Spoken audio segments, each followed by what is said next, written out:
feel the tension in the air. I can't help but stare. And I would love for you to hold me near. Let's just disappear. And I don't know where you have come from, but I know that I'd like to see where it is that you are going. Take a chance and come with me, with me. 'Cause I'm losing my mind every day thinking about you. And all of the time I'm wondering just what you wanna do. 'Cause I'm losing my mind.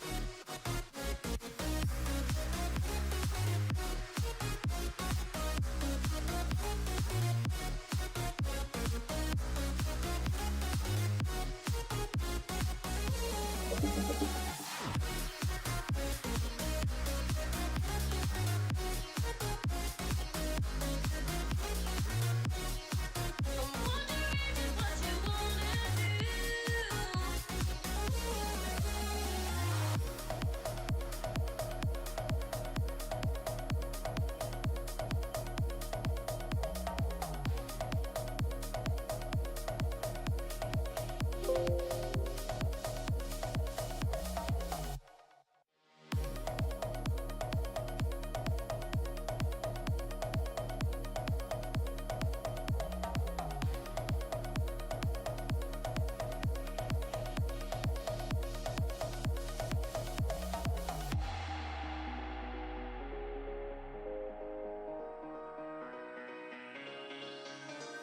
Something strange is coming over me. Lately I can't sleep, and I can tell if my life is a dream or reality. Feeling all kind of strange emotions. I don't know what is happening. Suddenly becoming frozen, and the sunshine is dazzling. 'Cause I'm losing my mind every day thinking about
strangers coming over me. Lately I can't sleep, and I can tell if my life is a dream or reality. Feeling all kind of strange emotions, I don't know.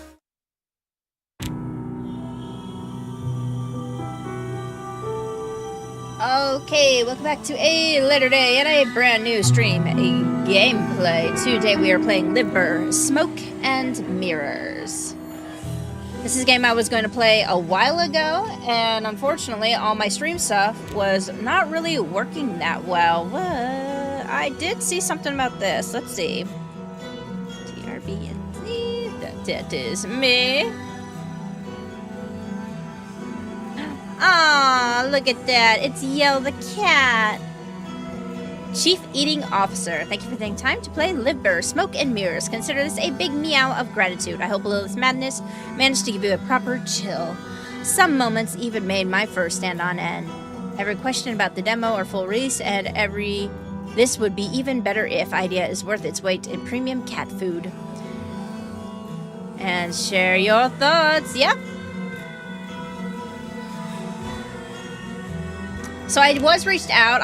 We did play a demo of this game at one point, so you can actually go and see that as well. I was actually waiting for this game for a while. I think the story seems very interesting. Let's see. I think we're good here, actually. And this is a narrative-driven game. I will do my best to read. I see her in my dreams. Her and that house on the edge of a cliff. Everything changed after reading that letter. The one bearing her name. My old love, Lilith. 5 years ago on a dark night, they took her from that house. Executed her for black alchemy. I was the one who turned her in. But now she's calling me back to the house. Wants to bury her breath in my sins. But how? That's what I have to find out. So Lilith's been gone for like 5 years, and oops. We may have been, in fact, the problem.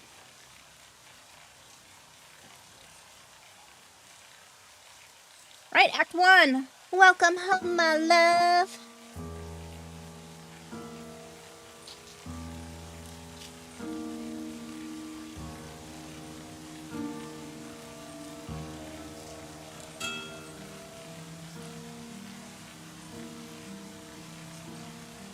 Okay. Gotta make sure my phone isn't in the way. Alright. So, this is the beginning of our story. For the past Hookhaven... far past the Hookhaven, which is woven by the grounded ships of LIVBER, there's a whirlwind roaring in the east. You don't see it. You don't hear it. Yet you know the power it holds, enough to alter all of Gaia, a womb for gales to blow out of. But you come here. You wait standing in the heart of twilight, silently, eyes shut. 5 years later, once again, you stand at the door to this house, a letter clutched in your hand. Read the letter. See, the narrator says the raindrops fall on the paper, landing with soft patters. You grip the letter tightly with both hands, keeping it from being blown away by the wind. The silvery moonlight, trapped beneath the clouds, shimmers across the ink spilled from a woman's hand. Read the lines again, and again, and again. So it says, my love. If you are reading these lines, it means there's still something inside your heart that belongs to me. As I've always told you, death is far too ordinary a thing to keep us apart. I will give birth to our creation in our home, beneath the place we once shared. You must be with me, inside me. Because our creation cannot be left undone. Turn back, pass through the dark, complete us. We were always meant to be one.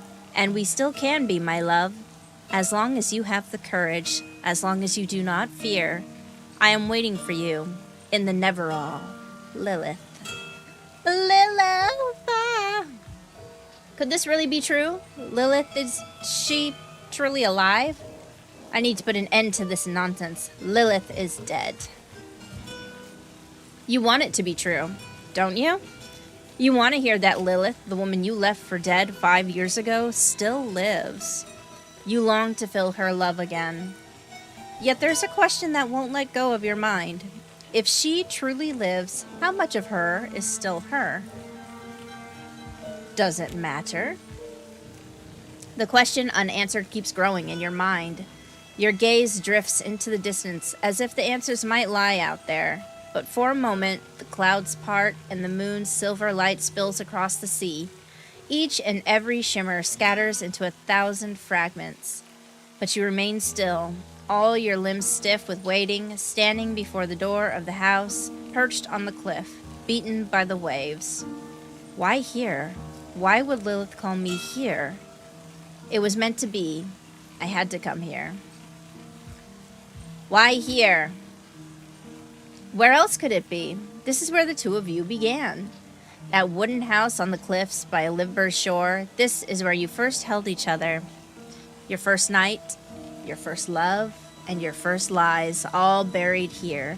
This 2-story hovel, raised upon your memories. I guess I can never escape my memories, can I? They'll find me in the end. I can still leave. It's not too late or anything. Yes, but you won't. The trembling letter in your hand is proof of that. You will see this simple village buried beneath LIVBER's shores. You'll open the door to the shack standing right here, where you stand now. That's it. That easy. Put the letter in your pocket. You carefully fold the soaked paper so it won't tear under the rain. As you tuck it into your coat's inner pocket, a strange sense of relief washes over you. The letter is where it belongs, but you must keep moving. You shouldn't stand in the rain any longer. Knock on the door. Oh, it's Yell. Yell the cat. Just as your hand reaches the door, you hear Yell's voice from beyond the threshold. The winged Bacter cutie. What's that mean? Born from the third clash between light and dark within the cosmic Never-All, these tainted lifeforms range from feral beasts to those capable of forming packs with homins and living in guilds amongst their own kind. Nice. The winged Bacter cutie who never truly leaves you and never truly belonged to you. Her white fur glows as if soaked in light, not rain. She spreads her wings and leaps swiftly toward you, landing at your feet. She shakes the droplets from her coat. Then she sits back on her hind legs, head tilted, amber eyes watching you with curiosity. Meow, meow. Do you know what's waiting for me in there, my friend? Lean down to pet. Pet the kitty. Yay! Kitty is happy. CEO approved. You pet Yell. Yell gently brushes her head against your feet. Then she stops before the door. She looks up at it. With a soft stroke, she traces the door frame with her paw. Then she turns her amber eyes to you. Well then, take a deep breath and reach for the door. I hope you will still be here when I return, my friend. Meow. The wind falls silent for a moment. You hear the waves of the sea easing in the distance. Far, far away, the flash of a lightning strike blinds you. But its thunder never reaches your ears. The raindrops hang, weightless, in midair. Yell glances at you one last time and spreads her wings, then leaps into the shadows between the rocks. Your fate embraces you. Open the door. Open. The door creaks open. But even you don't know what it is you hope to see, do you? Your guilt has chased you all the way here, and at last your sins have caught you. I am ready to face my past. No. You wish you were. As you crack the door open, the air brushing against your face is stale and musty. The sweetness of talleth flowers mixes with the scent of something burned. It pulls you back to that festival day, to the moment you first met Lilith, and then you see her. Standing beneath the dim light like she's been torn from the heart of this house, you lose your breath. A chill crawls up your spine and you freeze. It takes you a moment to realize your knees are trembling. Whether from fear or excitement, you can't tell. A whisper slips from your lips. So tall the flowers are a white-colored plant resembling forget-me-nots. Lilith. Ooh, she doesn't see you. Bent slightly over the table, trying to light a candle just as you remember her. Lilith, the ghost of your path. The ghost of your past. Your greatest lie and sin. Is this really Lilith? Lilith, you're really alive! But is it really? You stare, stunned, at the woman who stands before you. She should be dead.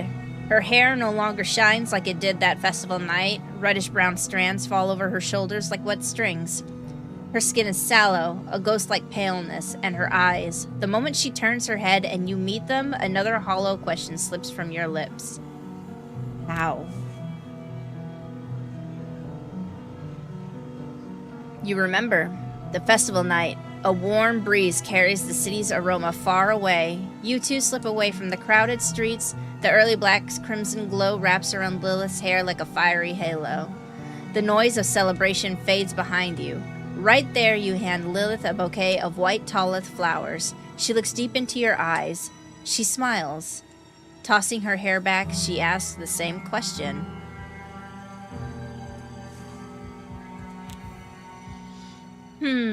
White talleth flowers. How did you find these? There's nothing I couldn't find for you. A beautiful lie told so well, even you believed it yourself. My love. My love, my one. She looks at you as if about to say something. A pained smile touches her lips. The silence hangs between you. You finally come. You're alive! How can this be? 5 years later, how could you write this letter? You alive? How you do that, magical? I assumed you had read the letter, my love. Death is far too ordinary a thing to separate us. When you left me that night, I left the boundaries of my body. Isn't that what we always sought in the end? I wasn't the one leaving you, Lilith. You wanted this. This isn't the time for accusations, my love. After all these years, to finally see you. Come, sit. I don't remember all the choices I made the last time. What is that? As the candle flame flickers, you think you see a brief shadow of hatred flash across Lilith's face, as if, beneath her skin, another face is waiting. No, I won't sit before you give me an answer. Is it really you? Oh my goodness, get out of the way. Lilith slowly approaches. You now see her eyes more clearly than ever. Something writhes behind her gaze. Her body leans toward you, getting closer. You feel the sweet aroma rising from her skin, her warm breath brushing against you. My love, do you truly not recognize me? This is just a game, all of this. This has to be an illusion. You really are Lilith. One. If only it were, my love. Oh, an illusion? Her smile spreads across her face. If only it were, my love, then perhaps I'd wake up in the night you left me. But here you are. So shall we eat? We're gonna take a seat. I really put in work to make tonight perfect. What was that? Why was your head a-sparkling? Oh. That look in her eyes, like something else is writhing behind them. It's her, but not. None of this feels right. The flame of the dying candle fights to burn with all its strength. Soon it'll go out completely.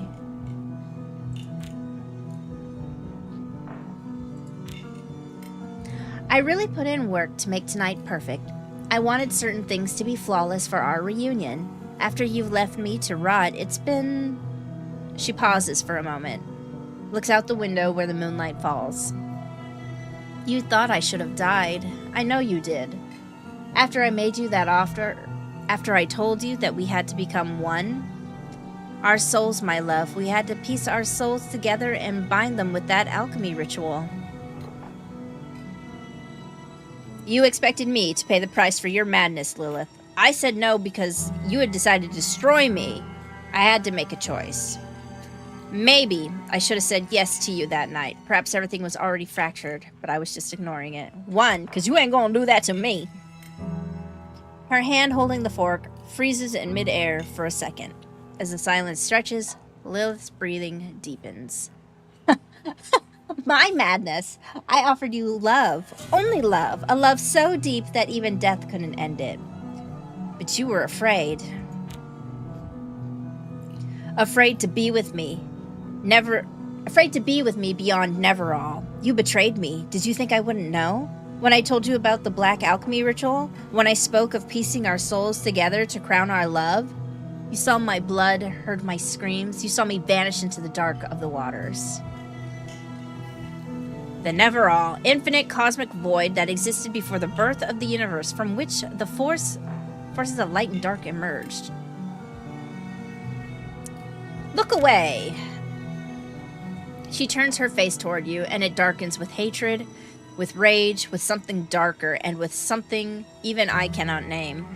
Her skin ripples as if 100 tiny things move beneath it.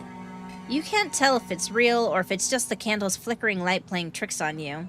Then, just as quickly as it came, the moment passes. Lilith slowly leans back. Now, you didn't even know what you wanted. Love means something different to you. You don't love me. You want to own me. It breaks my heart that you believe it could be that simple, my love. You don't understand. I never wanted to own you. Never did.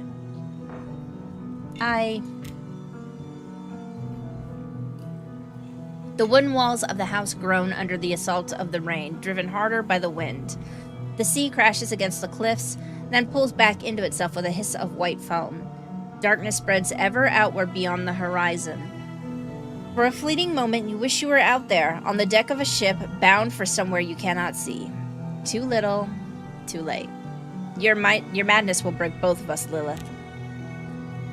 It already has, my love, just like those paintings you love so much. It's not my madness. Oh, no, no. It's your cowardice. Nothing more than a diseased reflection of faded memories in your mind.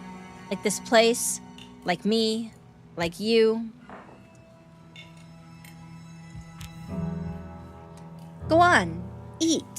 Porf meat. I cooked it just the way you like. It wasn't easy, but it melts slowly on the tongue. When the fat coats the roof of your mouth and slips beneath your tongue, you'll taste the herbs. Porf is a sacred animal in Cardia, known to live in herds. They have long manes and specialized pincers used for communication. Strongly driven by a sense of belonging, they bond only with certain homins. When threatened, they can secrete a toxic chemical. Gods, porf meat! Lilith, you've completely lost it. I never imagined porf meat could be edible. Yeah, no, we ain't eating sacred animals, I hear. And it's a horse! After the festival where we first met, and that first night when you told me you loved me, we saw a porf, remember?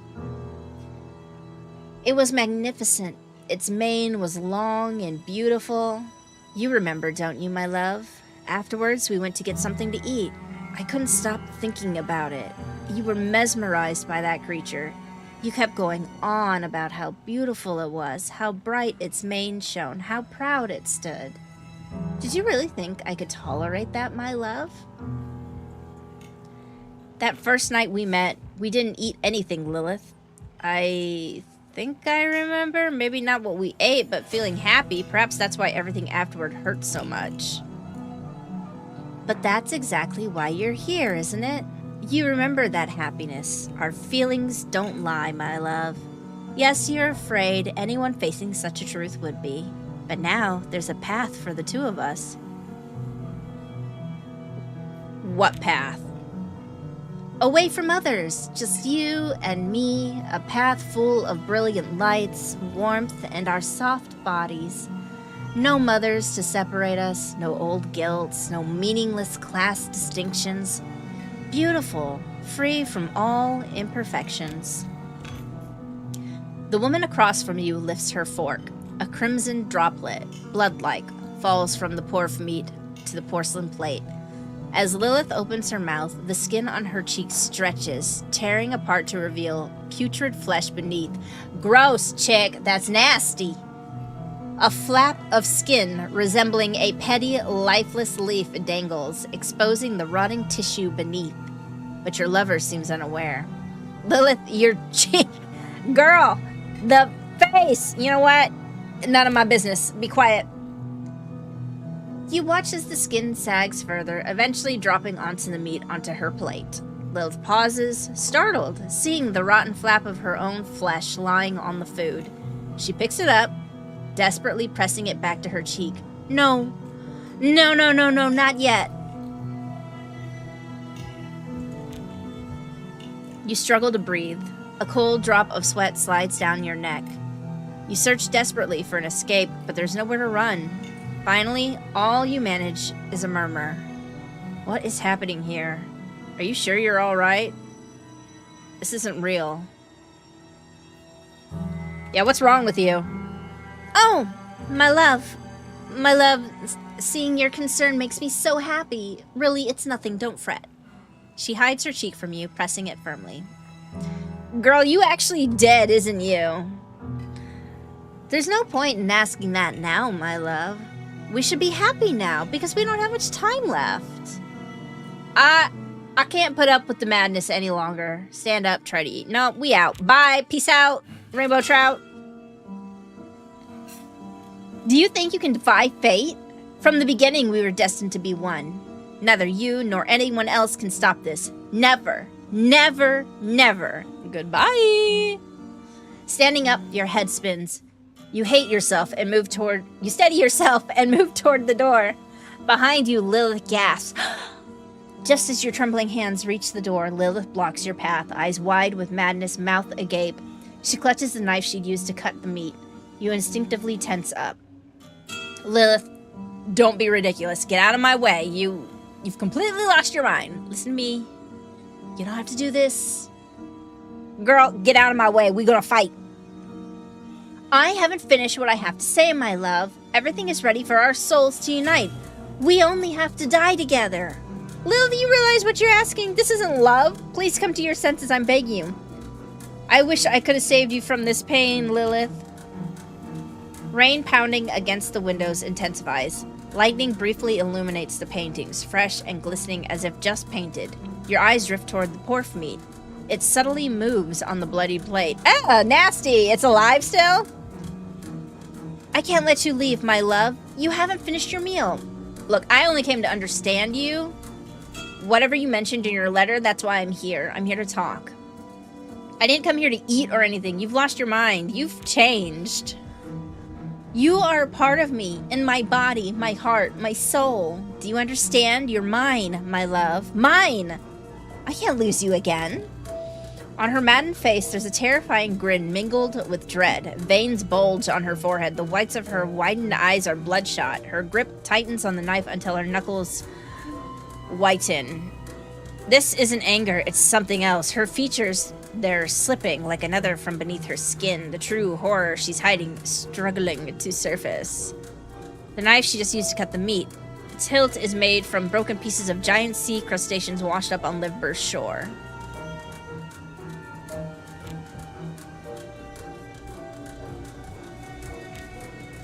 Let's see. Stop!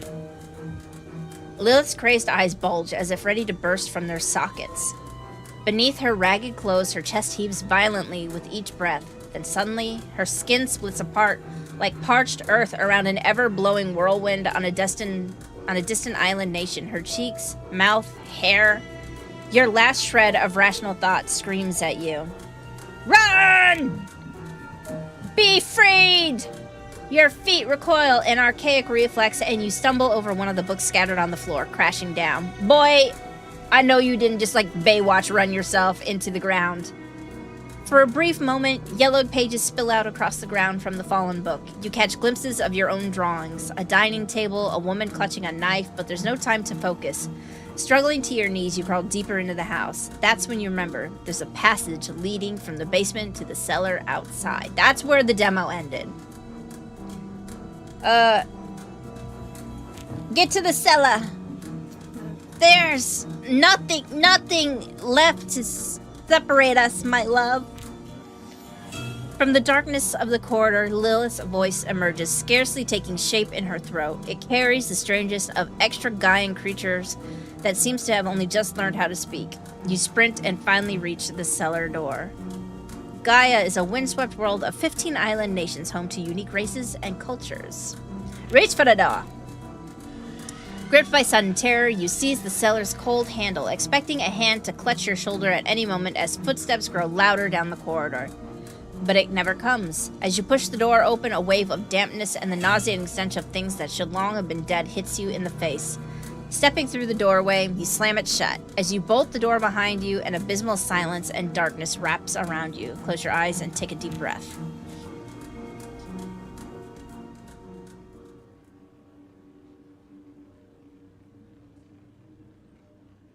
I don't know these words.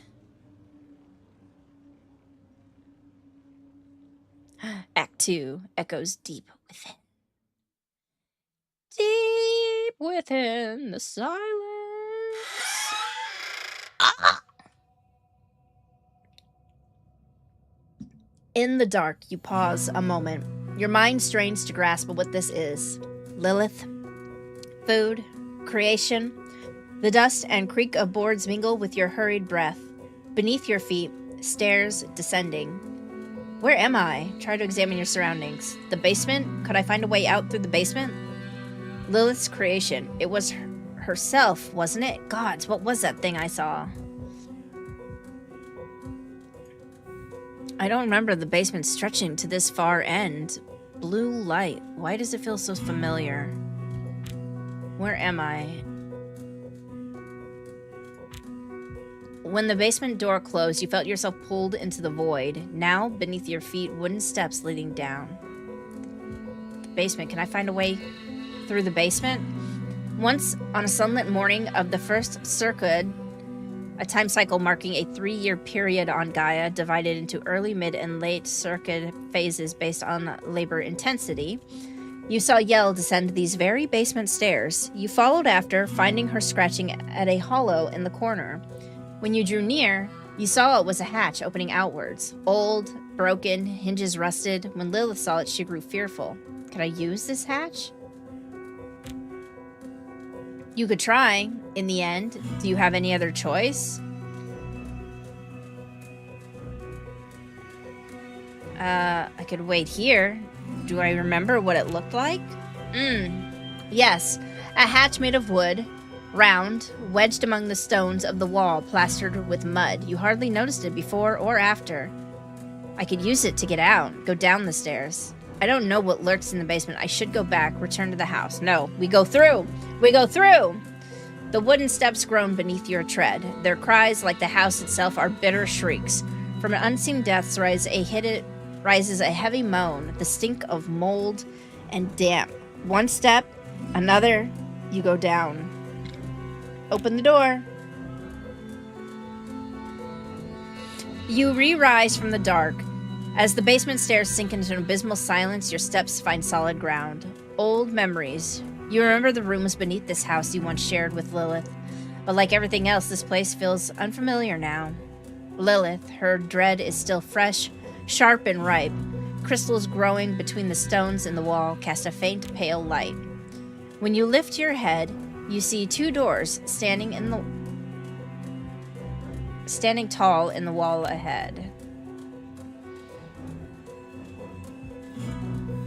A floored crystal forged into the wall. This is what buries the room under blue light.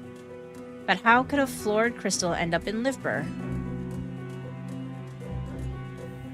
In this room, where everything has decayed and fallen apart, the only thing still standing is this table. There's a portrait on it. It must be one of my drawings.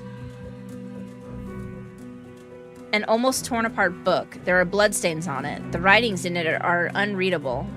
Could this book really belong to Lilith?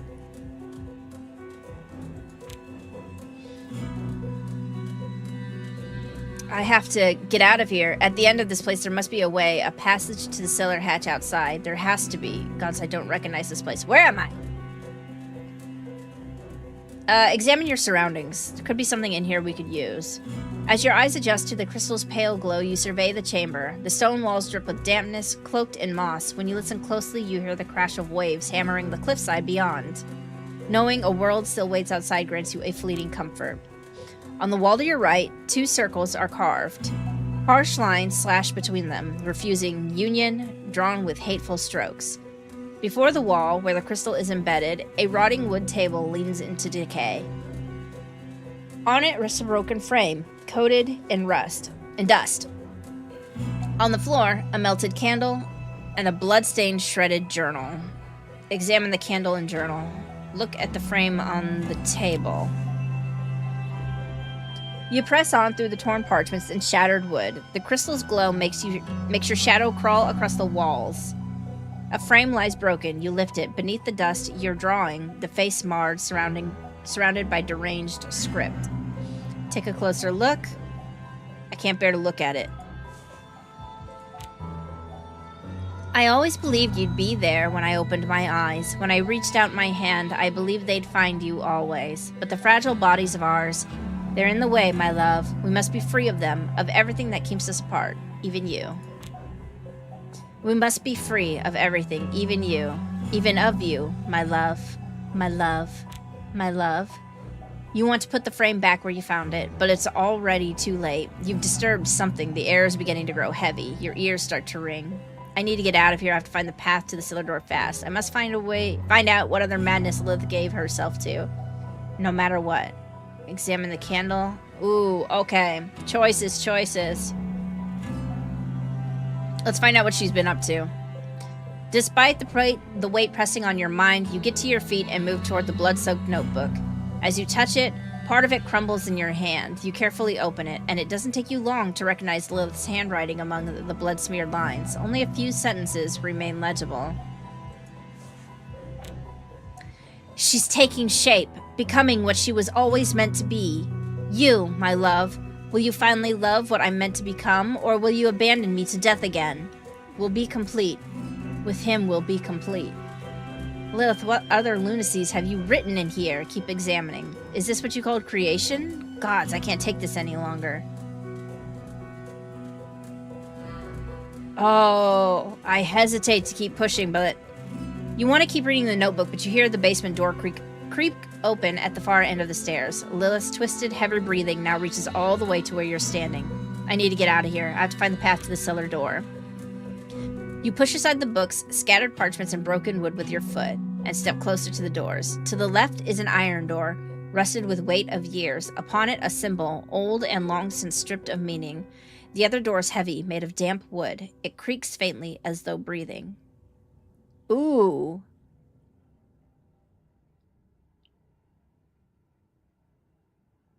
Let's do the wooden door. When you open the wooden door, the sour stench of sweat and decay greets you. Fearing Lilith might be close behind you, you step inside and quickly shut the door. You look around. Like before, the room is bathed in uncanny blue glow of a crystal embedded in the wall. There hums with expectation. And then, a voice. Do you remember me? Who are you? Looking toward the source of the voice without responding. Who are you? Who I am? I mean, I don't remember who I was, but, what I know. When you turn toward the voice, you see a young woman standing motionless in the corner of the room, her skin clinging tightly to bone. If not for her eyes, bright and piercing deep into your soul under the pale light, you might have mistaken her for a still silhouette of a statue. But then, she tilts her head, just slightly, and in that moment, you see it more clearly. There's something in the woman's eyes, something you once knew, something you once loved. Wait a sec. I know you finally made me from beginning to end. Yes. Who did this? Was it Lilith? No, I didn't want this. Lilith, when she said our creation, was she talking about you? You wish it were so. You want this madness to end soon, to see Lilith's strange game come to a close. But no, this isn't the creation Lilith spoke of. This is a personal experiment of hers. What she has in store for you is something very different. Is Lilith? Shh, don't say it. If you speak her name, she'll come.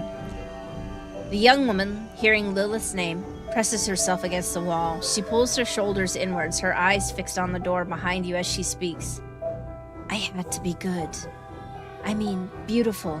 Beautiful, beautiful. I had to be. Yes? When she pulls back, the crystal's light reveals her more clearly. A scar runs from beneath her neck up across her cheeks to her hairline. Her skin is stretched tight as though cut and sewn back together along those lines. Her eyelids are gone, her chin just juts to a strange, sharp point, just as you once told Lilith you liked faces like that. Oh. The fingers she wraps around her arms are thin, impossibly long, longer than anyone should be, as though filed down, extended, altered again, exactly the way you once told Lilith you liked them. The woman before you looks like someone who has been worked on constantly, reshaped piece by piece since she was a child. Her clothes are torn and covered with stains. She's never taken them off. They seem far too small for her.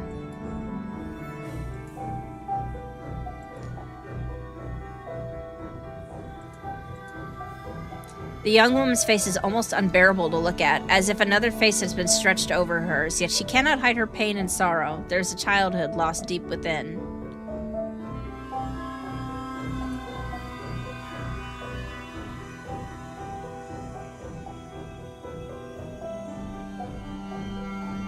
"65 days? Really?"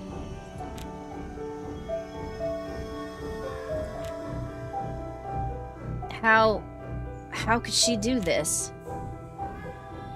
The young woman rises from where she cowered against the wall. For a moment, her smile reminds you of the woman you left at the table above. She sways her body slowly, just as Lilith used to. Then she takes a gentle step forward. For you, my love, I've become exactly the one you wanted. That's what you always wished for, isn't it? Look, I've become the body you desired. Lilith, I loved you for who you were. Are you her? Did Lilith steal your body and soul?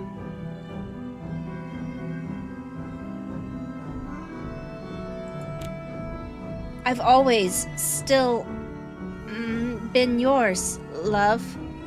The young woman collapses to her knees as if she's used every last ounce of strength. Breathless, she turns her gaze to you. Was I good? Sure, you've been good. Yes, I've been good. She said so. Stayed here. If you're good enough, he'll love you too, she said. She said so, but if I'm just good enough, you'll love me, right?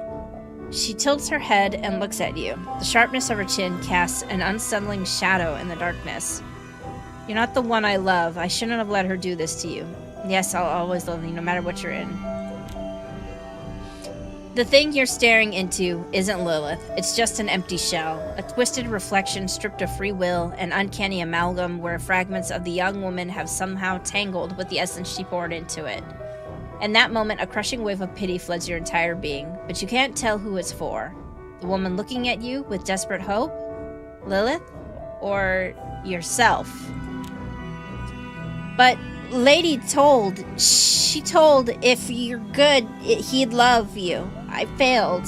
Then I ain't good. It was never about whether you were good or not. You were enough, always. It's just the thing making you feel otherwise is wrong. You're saying all this because of her. She's the one who told you that, isn't she? She turned you into this, into something she wanted to be herself. She didn't just take your body, she claimed your soul. Ooh, okay. Both I feel like are really good talking points.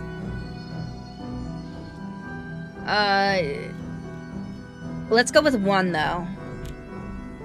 The young woman looks at you with tearful eyes. You're not reaching Lilith's poisonous personality, painstakingly built over decades. You're reaching deeper, trying to touch who she once truly was. A white place once, with flowers. There were waves there. Whoosh. My mother's, yes, she used to read to me sometimes. Things like she mimes writing with her hand. A book? Yes. Milady told me if I'm good one day, my mother might read me a book again. She leans her body against the wall. Her hands hang limply by her side. Her face locks onto you, expressionless. But I think that time will never come, because she'll never love me. That's enough. I need to get you out of here. Get closer. Do you want your mother to read you a book again? Mm-hmm. Then we need to get out. Suddenly, she opens her eyes wide and collapses to the wall she was leaning against. She covers her ears with her hands. Get out! No, it won't happen. Milady will find me. I can't go. I'm here. I'll stay here. I'll wait for you. You said you don't love me. You'll come, and you'll love me. Listen, you have to escape. Do you understand me? She's using you. Do you know the way out? There has to be a cellar door leading outside. There's a beautiful world waiting for you outside. Waves, huge, towering waves. When they crash against the cliff's edge, they send up sprays of white pearl-like foam. Whoosh, books that tell of incredible tales and stories. She doesn't understand the words you say. With her hands over her ears, she just stares at your face. Her lips move constantly. I'm here. I'll stay here. I'll wait for you. You'll love me. She said so. We can escape. Do you understand? I'll stay here. You'll come. You'll come back. You'll love me. You'll come. She no longer hears you, curled up against the wall, hands over her ears. This hollow shell just rocks back and forth, murmuring that you'll come back. That one day you'll love her. The chains wrapped around her neck are drawn so tight, no force could ever free her from this place. A wooden door looks less like a door and more like the thick trunk of the cold trees I saw when I was a kid. How could Lilith have brought this here? The surface of the door to the right is filled with bones and skulls, just like the old graveyards. I don't know there was such a door in this basement. Did Lilith make this? Okay. I need to find a way out of this room. As the heavy weight of the air presses down on you, your eyes catch the doors nestled among moss-covered wooden panels on the wall to your right. The first door is made of unpolished wood, but its surface is intricately carved with winding grain patterns like real tree bark, dried moss fragments, and root designs reaching upwards. It looks as if it's been carved from the trunk of an actual tree. The second door, by contrast, doesn't look natural at all. Its surface is nearly ivory white, but faintly glowing raised patterns appear. Human bones, ribs, finger joints, jaw fragments, all intricately carved and joined together. You can't help but admire this art. A small inscription is etched near the edge of the door. The most delicious are the familiar. Touch the door that resembles a tree trunk. Touch the door covered with bones. I'm gonna touch the tree. When you touch the door, you feel a pleasant warmth, as if touching a living body. As your fingertips move across its surface, you hear a rhythmic vibration, like a heartbeat. In that moment, you see a large tree and a garden filled with white flowers. It was a sapling your father planted. When it grows, you'll sleep in its shade, he said. That day never came. Pry open the door. Let's see what happens. When you push the door ajar, the stifling silence of the empty room makes the rush of blood in your ears louder. The cracked crystal in the wall casts its uncanny blue light across the furniture and the doors. I doubt anyone could sleep on this bed, stained by decades of dried blood, pus, and urine. It's unusable. This table is broken and the chair has been thrown to the floor, as if, after a fierce storm, they were left untouched to make an example of something. The cracked mirror seems to have burst outward. These mirrors are rare items from Pancraburg. Some believe they carry the curses that mark the faces of Hamans. Okay. I don't remember a room like this. Where is this?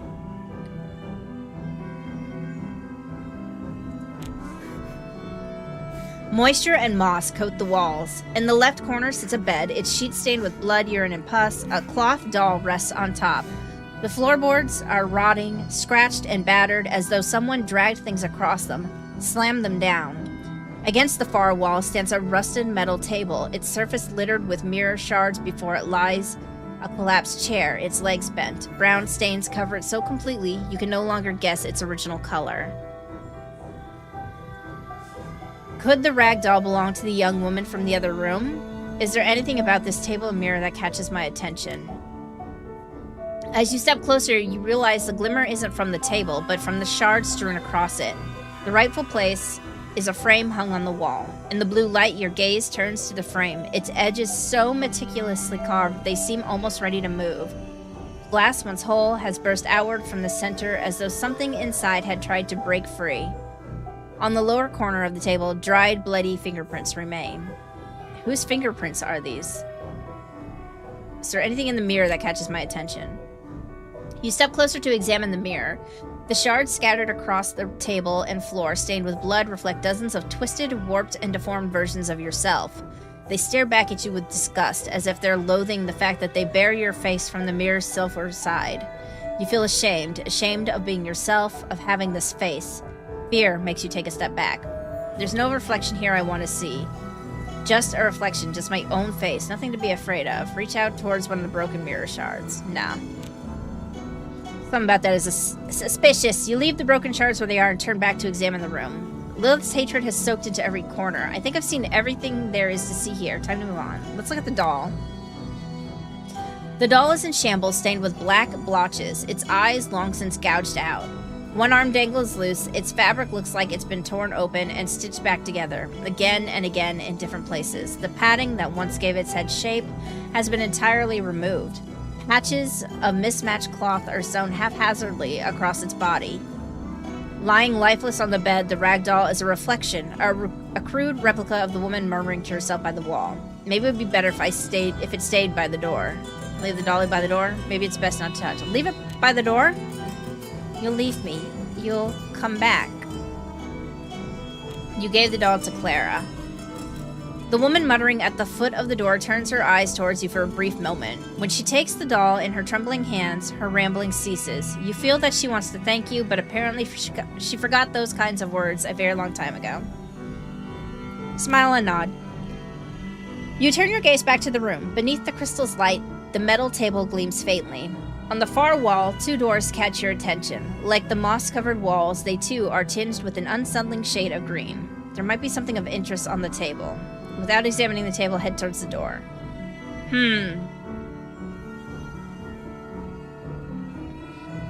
Let's move on from the table.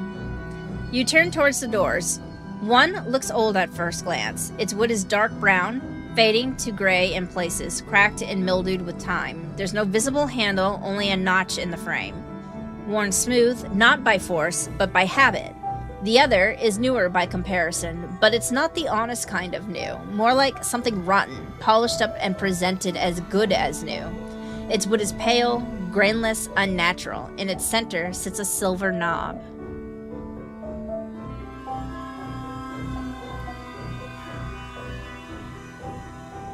Let's do the old door. You press your hands against the hollow space and push. The surface isn't warm, but not quite cold either. Still, like the moment when a corpse has only just begun to cool, like the remnant of an existence once lived, then abandoned. The tips of your fingers snag lightly on the wood splitters, just like the times when, as a child, you ran your hands over the amacid boxes while hiding at your mother's alchemy table. Just like the life you had before her death, and before you bore the weight of that responsibility. The amacid is a fundamental alchemical material extracted from the depths of Indestiny. I don't know. Naturally imbued with energy or aura. Each amacid possesses a distinctive aura that can only be activated through specific alchemical processes. Let's see. Open the door.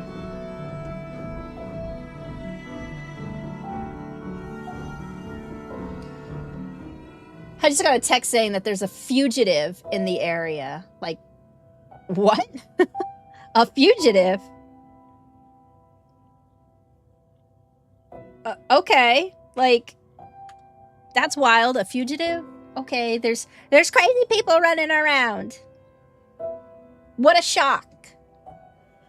There's always crazy people running about. At first glance, it seems a cold and empty room. On the damp walls, the light seeping through the half-open door glimmers like scattered pearls. The dust, woken from its endless sleep, whirls frantically around you. Then you see them, paintings and canvases thrown into the corners. Torn, ripped, shattered. A great hatred has turned every one of them into the wreckage of a massacre. The room opens onto a corridor without a door. The door beyond the arch opens and closes with wind whose source I cannot understand. It's the only place I can go. Paintings, books, some of them resemble the ones I used to paint. Lilith, she loved when I drew her. She said each of them carried a piece of her soul. A piece of her soul? That's why she's still lingering around here. The paintings belong to Lilith. There must be something else I can find in the room. Don't you recognize them? Your own brushstrokes, your hand, your colors, faces yellowed, scraped away, left unrecognizable, every one of them born of you. Of course, how else could it be? That portrait, the face carved out. Proceed without touching. Now let's look at these portraits. Oh, we've seen this one. Near the doorway, caught in light, you left a portrait from the floor. A woman's face, clawed away and finally torn. At her neck, once hung the necklace of colored stones you brought Lilith from Cardia. An opulent nation in the east of Gaia whose navel, the whirlwind Haluka, shapes the planet's trade routes and currents of air. Cardia, where's that? The place where you were born, to the east of Gaia, a womb where the winds first opened their eyes to life, an island nation from the whirlwind Haluka breathing at its very core, a land etched into your memory with its vast steeps and lively markets. Once you were one of the nobles there. In fact, you were cherished even more because your rare golden hair reminded them of your ancestors, the Neurons, the most noble race of Gaia, residing in the nation of Crania. Some believe that Gaia is ruled by the 7 great Neuron families. So, okay, why am I in LIVBER then? Your mother had to continue her alchemy work here. Some of the stones she sought required being transported in some particular ways, in ways no one knew. That's why you left your noble life behind and came to this dark and lawless place. That sucks, because Mom is chasing rocks? Was this work really that important for my mother? Maybe I should have never come here in the first place. More than you could ever imagine, she sacrificed her life for them. Truly did. The night she died, you thought you would see her at the hearth again. What last night? The night Lilith prepared that black alchemy ritual she believed would merge your souls. She'd been telling you for days that the time was near, and one evening you came here, to the house where you had lived with her for months. She pulled you into the center of a circle and spoke to you. Remember. When our souls are joined together, we'll be inseparable. You'll never feel alone, and I'll never fade away, my love.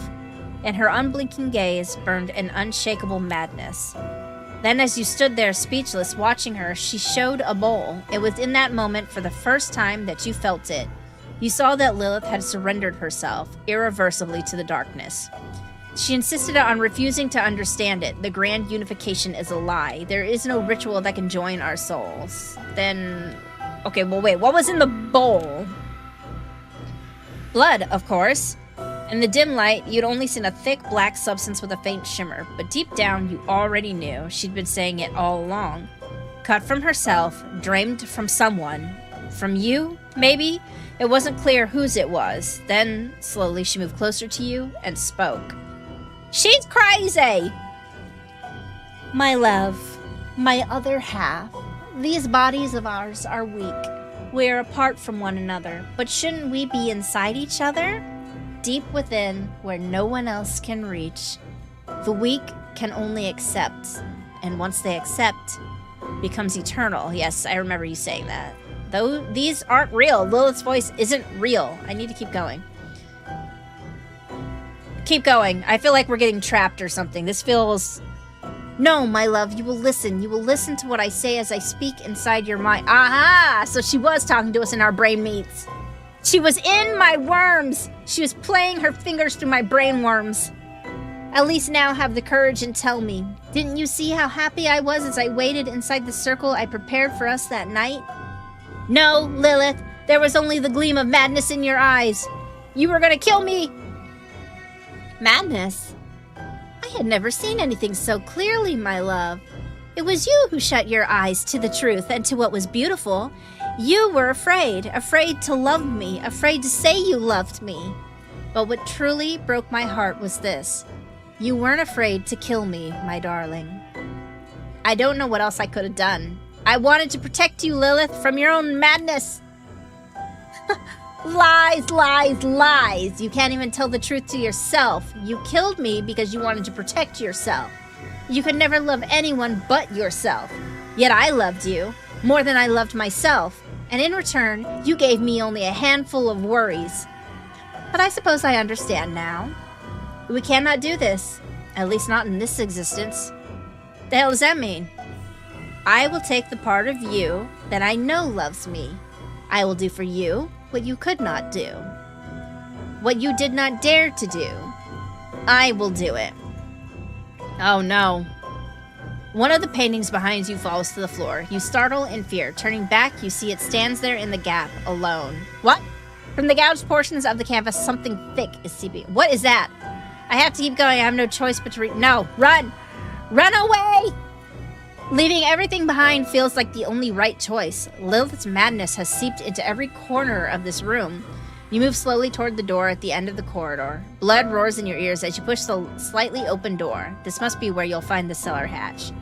Pass through the gap, my good son. Go forth unto darkness.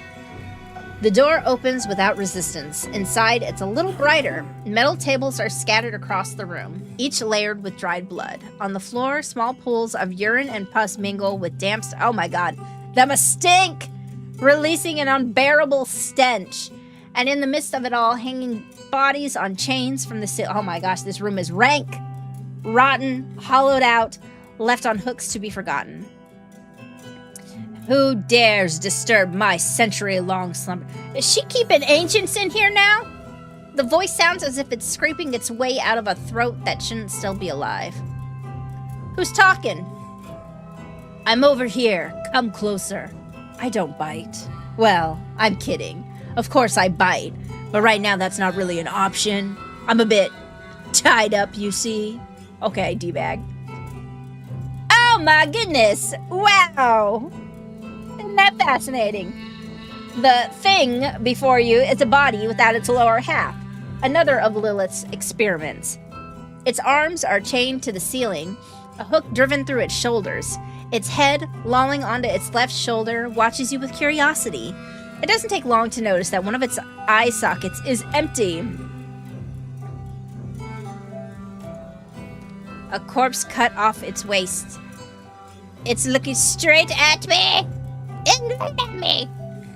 Dozens of corpses hanging from meat hooks. Men, women. Who are they? God, the smell is unbearable. Oh boy.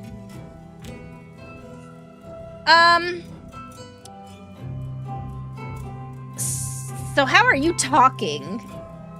I mean, I guess it's because I'm the one meant to talk. Others are kind of like... He gestures weakly towards the other bodies hanging from hooks. The chains clink and rattle with the motion. Not exactly the chatty type, sadly. So all the babbling's left to me. But I owe my life to this deed. You don't seem all that surprised to see me. No one ever is. Okay, but who are you? Or were you? Ah, now that's a good question. I've been asking myself the same thing every night for like the last 3 years. Oh, well, let me just leave then. I was someone once, but it didn't last long, because the last time that someone opened their eyes, Lilith was staring back at them. Then, bam! From that moment on, I was forced to choose between being someone or merely looking like someone. Okay, what did you choose? It feels familiar. The only difference is my choices have always been made by others. Okay, but what'd you choose? guess? His face falls blank, head drooping to one side. Lips pressed into a straight line. At last, he speaks. I chose to look like someone, because being someone meant making choices of my own, and I am nothing other than what's given to me. Not anymore, anyway. So we have rare blonde hair. This dude's got blonde hair. I'm thinking this is like us. Maybe. Maybe we're looping. Possibly? What? Lilith doesn't show mercy anything she creates. She consumes them all. Nothing is left but a shell. But you're different from the others, aren't you? Gesture towards the other bodies. Yeah, like all of them's. Well, your observation skills are truly remarkable. The others weren't exactly talkative. They couldn't give voice to the parts you've kept locked away. I guess I was a bit more useful. In the end, they were Lilith's creations. But me, you created me. Look, I'd love to stay and chat and talk and all these great things about who created you, but I need to get out of here. So there's gotta be like a cellar hatch somewhere. Where's that? I didn't create you, corpse. You're a product of Lilith's twisted ideas. You twisted. Corpse, am I? Big words for someone who burned their whole self down 5 years ago, Golden Boy. This is the narrator? No, I think the narrator is just... Okay. It lifts its head toward you, and the chains rattle faintly. Look at me. We've come to the complicated part, so listen carefully. You think it was Lilith who made me? And you're not entirely wrong. She pulled at my flesh, cut and carved me, gouged out my eye, took it like Commander Wolf. Ah! True. But who do you think gave her the material to work with, Lilith put me out of her happiest moment. Pulled me out of her happiest moment. Words, what are they? What filled in the rest were the things you never said. What created me were the things you never dared to make, Golden Boy. And what will kill me? Well, you are. Kill you. You're already dead. Look, I'm not here to hear your ridiculous riddles. Just tell me how to get out of the room. There's no riddles. The cellar is not here, Golden Boy. It's that way. As his left hand shifts, the chains clink and rattle against each other. Mind the doors. They have a reputation for taking you where you don't want to go. What does that mean? Do you still think you'll find that cellar door, Golden Boy? You still don't get it, do you? This place, it's the bottom of the pit you've sunken into. Even if you haven't seen it yet, you're falling fast, and let me tell you, when you finally hit the bottom, it's gonna hurt like hell. It's been how long since I'm like this? Maybe I had to see the bottom. I meant to break on the stones laying at the bottom of the well. Maybe. Lilith would have liked this, I'm sure of it. She's determined to annihilate anything she thinks stands between you and her. Even you, Golden Boy. I mean your body. At the bottom of that pit, she'd take whatever beauty is left in your shattered mind, gather it up from 10,000 broken pieces, and remake it. Definitely her cup of tea. I don't believe you. Turn and walk away towards the doors. Is this how she created you? And here we come to the breaking point. It twists its hand into the chains and leans slowly towards you. You think it was Lilith who made me? And you're not entirely wrong. Let's see. I think we're looping back on everything he said before. Plucked out my eye. But who do you suppose gave her the material to work with? Lilith dragged me out from her moment of joy. The rest she filled with your untold words. What you could not create, Golden Boy, became what created me. And what will kill me, you will be. What do you mean kill? You're already dead. We mentioned this before. We've said this. Well, now that one was new. I didn't know you could break my heart like that. Come closer. Let me show you what's been keeping me alive. I curious cat. All right then, here we go. Hold out your palm. A little more. Yes? Do not drop it! Ugh, I really hate this part. Put out your hands. My hands is out! As you stand directly in front of the corpse, the stench becomes almost unbearable. Inside his empty eye socket, you catch a faint glimmer, something shimmering. Then, the body starts to retch and convulse. He grips his chains tightly as something thick rises up his throat. At last, a dark, reddish fluid oozes from his mouth, and he vomits onto your outstretched hand. Nasty! Heinous and disgusting! A mouthful of thick, warm bile fills your open palm, but within that heavy heat, there's something there. Give me a second to catch my breath. It's never easy coughing up things that Lilith stuffed inside me. There you go, golden boy. Pretty sure this belongs to you. What in the hell is that? A crystal. Unformed, still translucent. Something you once said when you truly believed you loved Lilith. A memory. Your greatest joy and your greatest lie. That feeling clung to Lilith. She took it, turned it into a ritual, shaped it, and made it something else. Okay, which memory is this? You watch as the corpse's breath slows. The single eye sunken into its skull begins to dim, fading softly. A faint, genuine smile forms across its face. It can no longer speak. Look at the crystal. Okay, so the crystal, that memory, is what's keeping him active. As you wipe your hand clean, the round, translucent crystal is revealed. Veins pulse across its surface with a blue energy, throbbing like living tissue. Inside the orb, a vision takes shape. You feel Lilith's warm body against yours, the softness of her lips pressing into you. Her fingers threading through your hair, her breath, hot and immediate, against your neck. Your body trembles. You're biting, tearing, devouring each other, consuming until nothing remains between you. And in that moment, you're whole. Truly complete. Your bodies dissolve into one another, and you touch the essence at the core of Lilith's being. Then, with your lips pressed to hers, you begin to speak. I'll never let you go, my love. I will love you forever, Lilith. The crystal shatters in your hand, a sharp flash, and then thousands of tiny fragments scatter across the room. The corpse before you slips free from its chains, crashing into the pool of fetid, pus-laced water below. With one last effort, he turns his face toward you.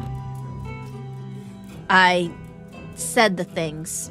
You couldn't. Now the words are yours, golden boy. Break free from your chains, unlock them. We'll meet again very soon. The corpse looks at you, that same faint smile still on his face. The silence in the room deepens.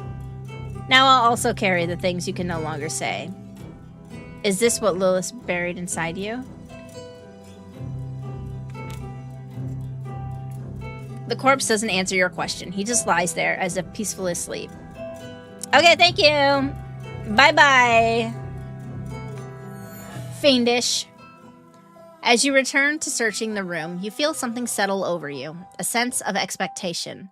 The lifeless bodies strewn across the chamber are watching you.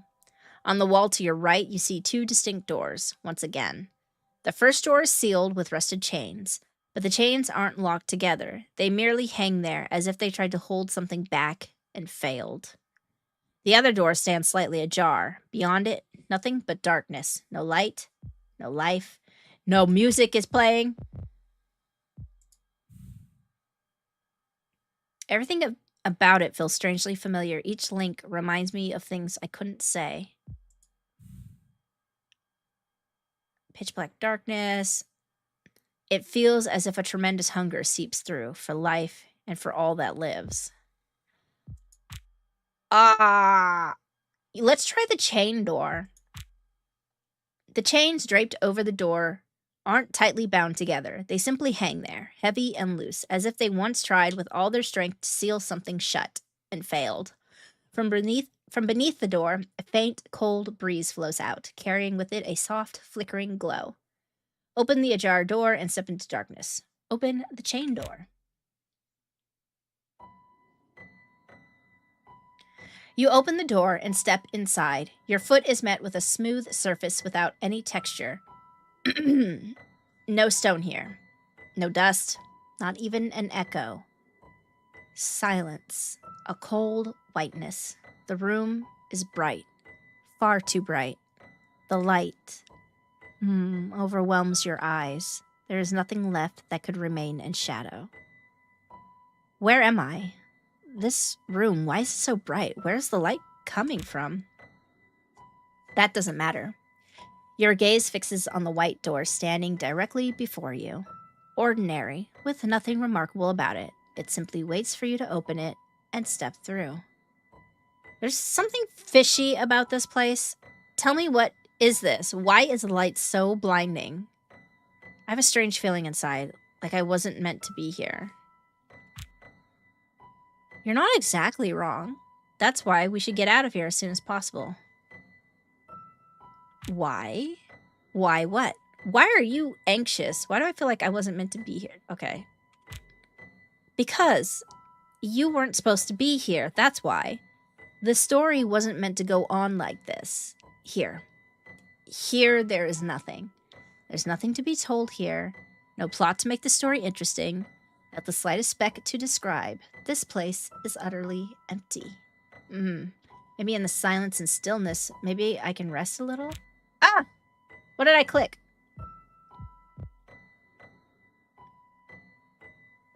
Oh.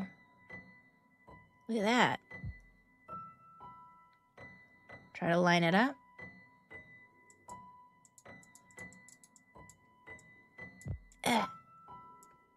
Get out of there. Move.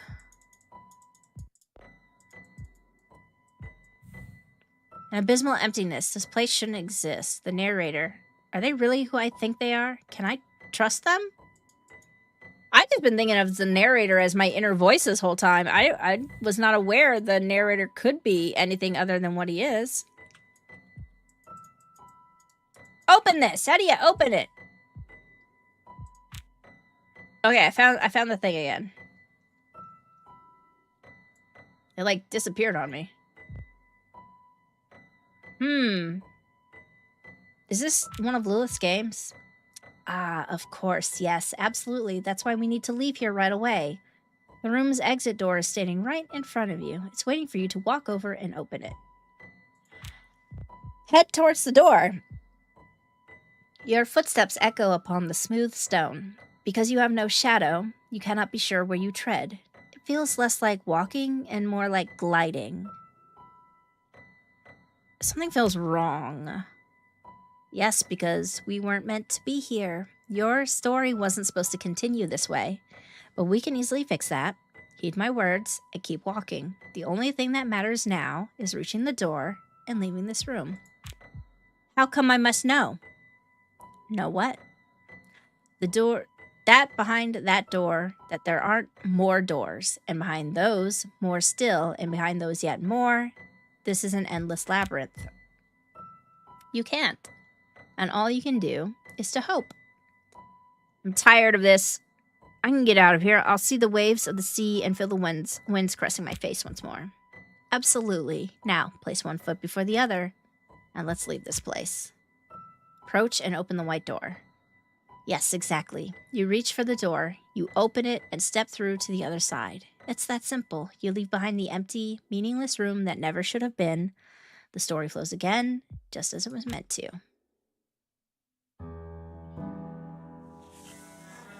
You open the door. What greets you is neither the whisper of the dead nor darkness. It's a warm room lit by amber tones, filled with a pleasant scent. A familiar scent.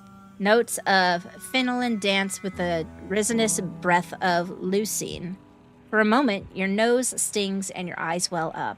You know this smell. Right in front of you stands an old wooden table. Scattered pages. What is that? Oh, okay, there was a pop-up. Scattered pages lie around it, along with small alembics and chemical traces. And someone is there. A woman, a very old woman. Her golden hair streaked with gray is tied up in a bun at the back of her head. Our mom, maybe? At the hearth built into the wall, she stirs something inside a glass bowl. She doesn't seem to notice you. The desk is covered with books and bottles. She must be quite a skilled alchemist. Among the books is also the journal of the wandering pirate Jirojin. Various bottles stand on the shelves. Most are processed alchemical mixtures. Some are amacid, some of them I don't recognize. I can't see what she's cooking. Slip inside quietly and watch what she's doing. You step inside carefully and quietly. The old woman's hunched back is turned toward you. From the counter, just to the left of the hearth, she takes a powder and adds it to the mixture. A hiss rises from the glass bowl. The woman waits, then lets out a sigh. What is she trying to do? Some kind of mixture, judging by the ingredients, advanced alchemical formulas. Vials of Nutine and dopine sit on the counter, but the real matter isn't on the counter. Look at the floor. Nutine is a volatile mixture prepared only by master alchemists. Blah. A blue, frigid cluster of mist that freezes whatever it touches. It is generally stored within pressurized vessels. Dopin is an alchemical substance that induces happiness, but carries a high risk of addiction. Okay, these are those symbols from earlier, but now there's stars on them. I hope this isn't the alchemy lived believed would bind our souls. What's on the floor? Some kind of a circle. It looks like a map, inscribed with alchemical formulas and symbols. I hope this isn't the alchemy Lilith believed would bind our souls. You can't tell. Even for you, this is advanced alchemical formula. Maybe if you see what the woman is stirring, you can figure something out. Move a little closer to get a look at the mixture. Missing something. The woman suddenly turns around. The moment she sees you, she freezes in place. A warm smile spreads across her face. The dark circles under her eyes and the wrinkles give away her age. Ah, guest, welcome, young man. Who are you? Well, I only wanted to see what you were doing, ma'am. I didn't mean to startle you. Oh, don't worry at all, darling. Come sit. She gestures to the chair in front of the wooden table. Thank you. I guess I'll sit. You must be tired. I'm sure it's been a long journey for you. As you let go of the tension your muscles have held for so long, you feel the ache rising from your calves. In this warm room filled with familiar scents, you realize for the first time just how exhausted you are. You are tired.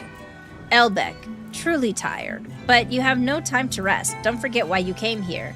You are searching for a cellar hatch, the way to freedom. Yes, I'm tired. You can rest here, darling, for as long as you like. Are you an alchemist? She lifts her gaze from the papers for a moment. Yes, I used to be. And now you're not? I don't know. After the accident I had, I suppose I still am. An alchemist, I mean. Would you have expected otherwise? What kind of accident did you have?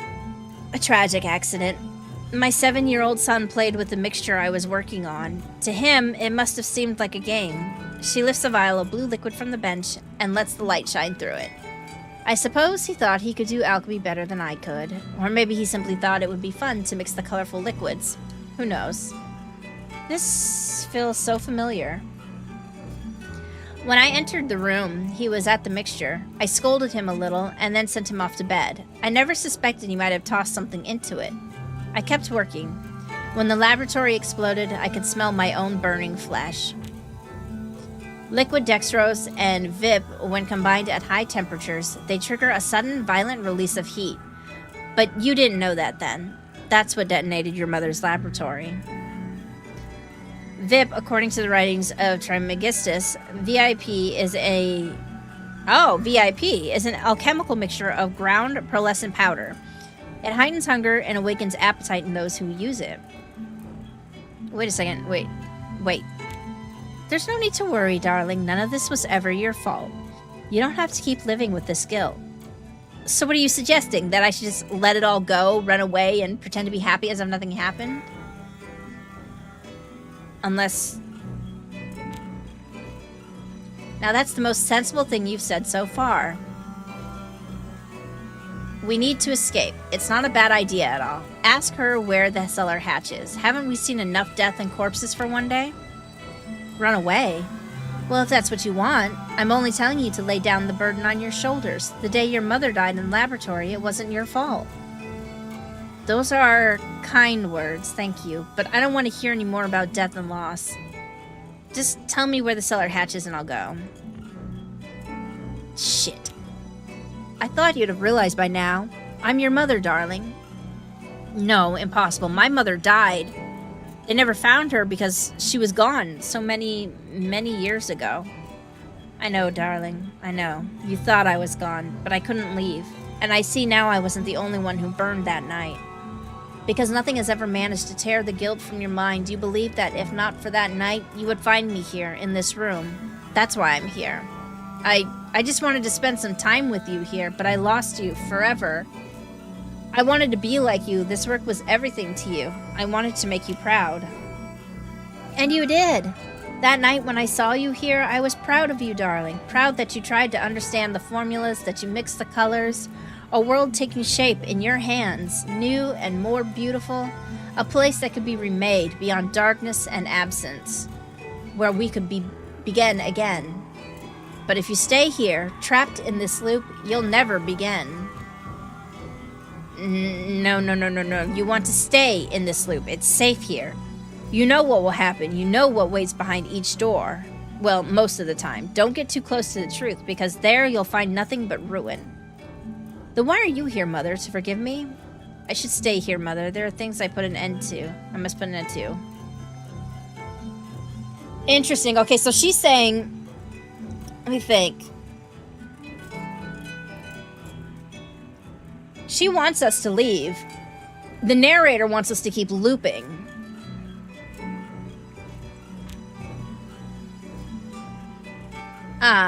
Okay, then why are you here, Mother? To forgive me?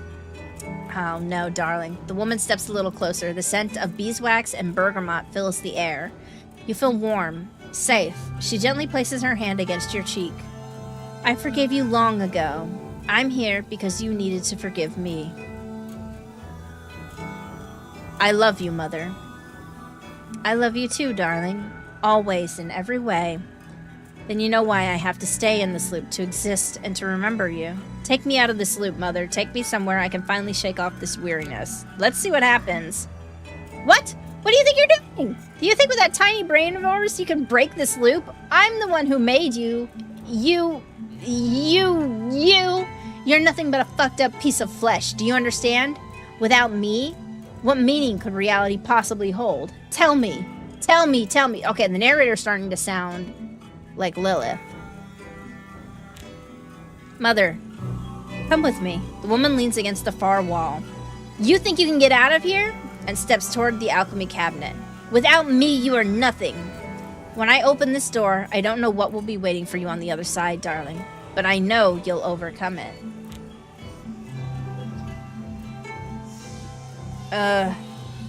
Your mother places a gentle kiss on your cheek, where a tear has just rolled down. No, I won't allow this. And you step through the open door of the alchemy cabinet to wake up in a new life down by the seaside.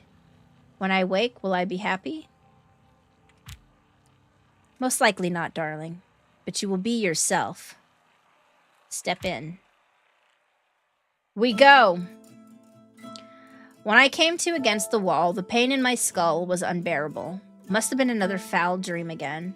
Sit up and look around. If you're seeing this, that means I've woken up. Let's stand up and take something. Water trickles from the ceiling. Again, moonlight. Must be midnight or thereabouts. The house is collapsing. 5 years, dust, and decay. I'm hungry. Is there anything to eat? So you look around. The dining table and its toppled chairs remain. On the table, dust-caked plates.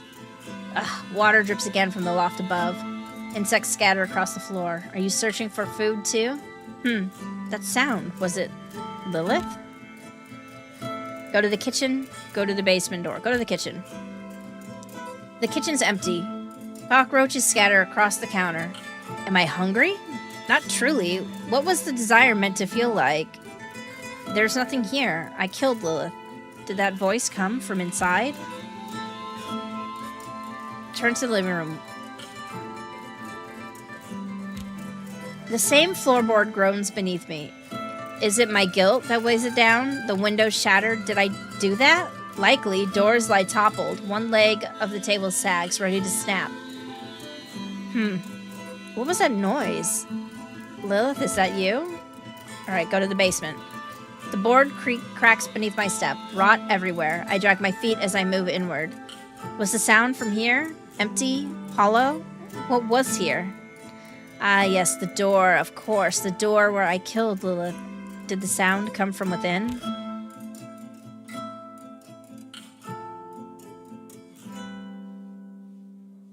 Go upstairs.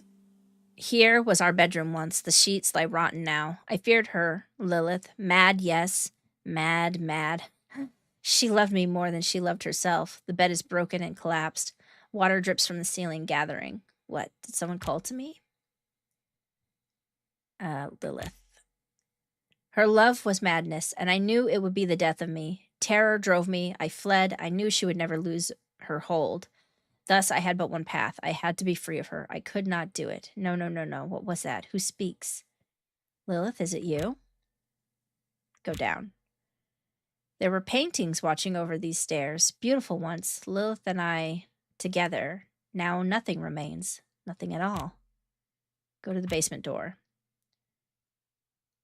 Boards creak everywhere, splintering, falling apart. The plaster has fallen from the walls, exposing what's beneath. This is it. Yes. Yes. Here they took her, after I betrayed her.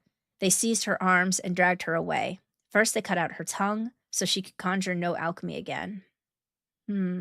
Lilith, is that you? Open the door. Darkness. The stairs have long since crumbled. She told me herself, this is where they carried her out. They took her, then they cut off her limbs so she could never walk again. I'm coming, my love. Are you calling to me? Where are you?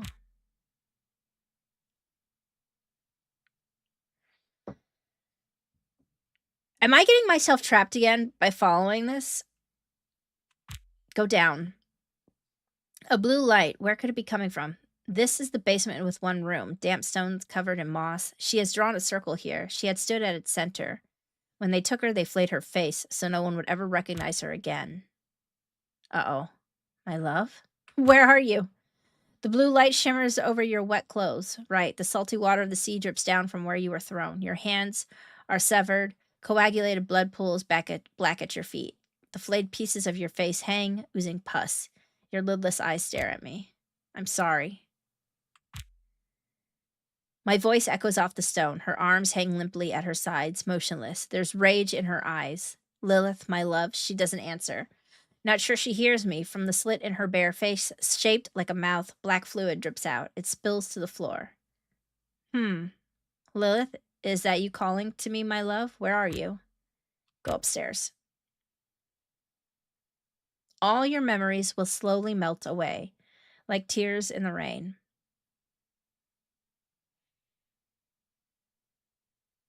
Ending 2 of 8.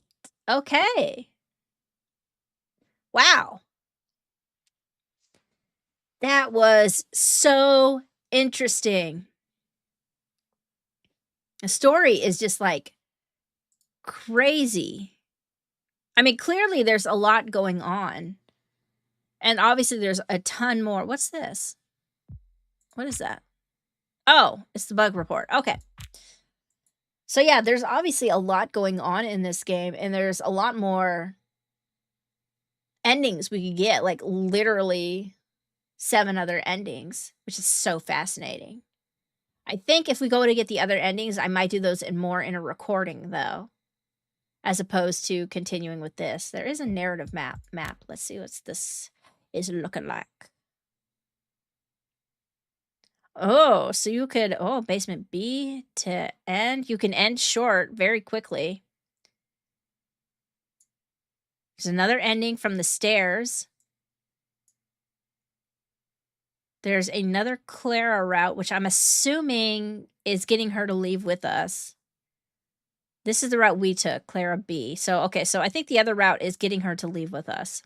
Possibly. And then there's Keenan. We didn't go to the Dead's room. There's an ending here. From the White Room, we can end it. But we managed to find our mother.